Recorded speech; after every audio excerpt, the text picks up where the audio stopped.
मंगलवार व्रत कथा। एक समय की बात है, एक ब्राह्मण दंपति की कोई संतान नहीं थी, जिस कारण वह बेहद दुखी थी। एक समय ब्राह्मण वन में हनुमान जी की पूजा के लिए गया। वहां उसने पूजा के साथ महावीर जी से एक पुत्र की कामना की। घर पर उसकी स्त्री भी पुत्र की प्राप्ति के लिए मंगलवार का व्रत करती थी।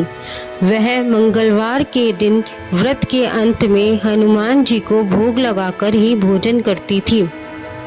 एक बार व्रत के दिन ब्राह्मणी न भोजन बना पाई और न ही हनुमान जी को भोग लगा पाई। उसके प्रण किया कि वह अगले मंगलवार को हनुमान जी को भोग लगाकर ही भोजन करेगी। वह भूखी प्यासी 6 दिन तक पड़ी रही।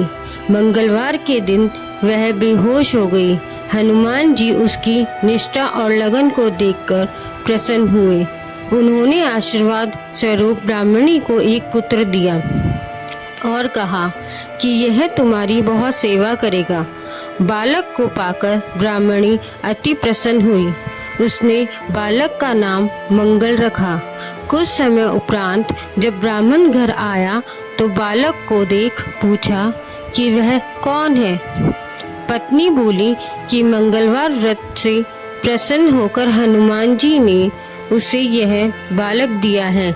ब्राह्मण को अपनी पत्नी की बात पर विश्वास नहीं हुआ। एक दिन मौका देख ब्राह्मण ने बालक को कुएं में गिरा दिया। घर पर लौटने पर ब्राह्मणी ने पूछा कि मंगल कहाँ है। तभी पीछे से मंगल मुस्कुराकर आ गया। उसे वापस देखकर ब्राह्मण आश्चर्यचकित रह गया। रात को हनुमान जी ने उसे सपने में दर्शन दिए और बताया कि यह पुत्र उसे उन्होंने ही दिया है।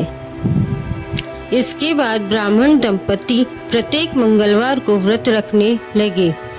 जो मनुष्य मंगलवार व्रत कथा को पढ़ता है या सुनता है और नियम से व्रत रखता है, उसे हनुमान जी की कृपा से सब कष्ट दूर होकर सर्व सुख प्राप्त होता है और हनुमान जी की दया से पात्र बनते हैं।